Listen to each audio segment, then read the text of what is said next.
Welcome to healthy food kitchen. இன்றைக்கி நம்ம செய்ய போகிறது வெந்தய புளிக்குழம்பு செய்ய போகிறோம். வெந்தயம் வந்து உடம்பு சூட்டை குறைக்கும். சுகர் பேஷண்ட்டுக்கு வந்து சுகரை வந்து கண்ட்ரோல் பண்ணும். உடம்புக்கு ரொம்ப நல்லது, குளிர்ச்சியும் கூட. அதுக்கு வந்து ஒரு தக்காளி பழம் நறுக்கியிருக்கேன், கருவேப்பிலை கொஞ்சம், ஒரு 10 சின்ன வெங்காயம், 10 பூண்டு. இது கடைசியாக நம்ம புளிக்குழம்பு வச்சு இறக்கும்போது வெல்லம் போடுறதுக்கு வச்சுருக்கேன். வெல்லம் கொஞ்சம், வெந்தய பொடி மட்டும் வறுத்து மிக்சியில் நுணுக்கி வச்சுருக்கேன். 1 ஸ்பூன் வச்சுருக்கேன். வறுத்தா தான் நல்லா வாசமாக இருக்கும். அதனால் வறுத்துட்டு வெறும் கடாயில் கறி போகாமல் வருங்க. வறுத்துட்டு மிக்சியில் நல்லா நுணுக்கி வச்சுக்கோங்க. மல்லி பவுடர் 2 ஸ்பூன் வச்சுருக்கேன். இது வந்து மிளகாத்தூள் வந்து தனி மிளகாத்தூள் 1 ஸ்பூன், மஞ்சத்தூள் 1/4 டீஸ்பூன், ஜீரகத்தூள் 1/2 டீஸ்பூன், தாளிக்கிறதுக்கு கடுகு, வெந்தயம், உளுந்தம்பருப்பு. வெந்தயம் மட்டும் 1/2 ஸ்பூன் வச்சுருக்கேன், மற்ற 2 1/4 ஸ்பூன். புளி வந்து ஒரு நெல்லிக்காய் அளவுக்கு ஊற போட்டு வச்சுருக்கேன். வெந்தய புளிக்குழம்புக்கு நல்லெண்ணெய் தான் நல்லாயிருக்கும். நான் வந்து 5 ஸ்பூன் ஊற்றிருக்கேன். 5 ஸ்பூன் அல்லது நீங்கள் வந்து ஒரு மாவு கரண்டி, குழிக்கரண்டின்னு சொல்லுவோம்ல, அதில் ஒரு கரண்டி தாளிக்கிறதுக்கு வச்சுக்கோம்.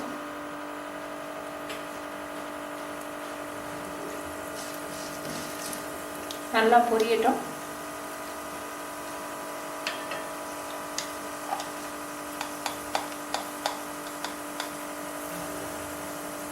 நல்லா பொரிஞ்ச பிறகு பெருங்காயம் 2 சிட்டிகை அளவுக்கு. பெருங்காயம் நான் இன்கிரீடியன்ஸில் சொல்லலை.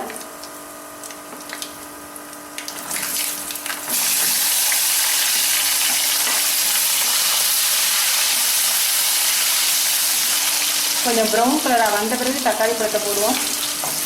தக்காளி பழத்தையும் சேர்த்துக்கோங்க.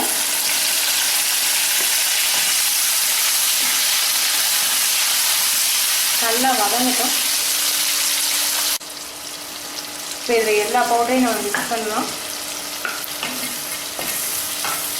இந்த கலர் வந்து, இந்த பவுடர் கலர் வந்து இந்த எண்ணெயில் வெந்து கலர் நல்லா மாறும்.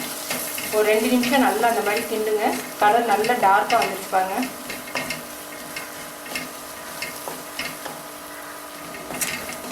இப்போ புளிக்கரைசல் தண்ணியை ஊற்றுவோம்.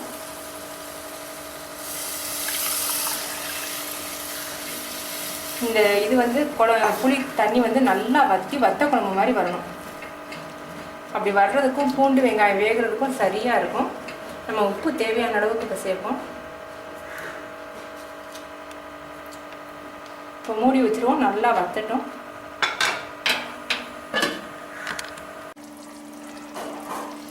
வெந்தய குழம்பு ரெடி ஆகிடுச்சுங்க. இந்த மாதிரி எண்ணெய் பிரிஞ்சு வந்த பிறகு நீங்கள் அமர்த்தலாம்.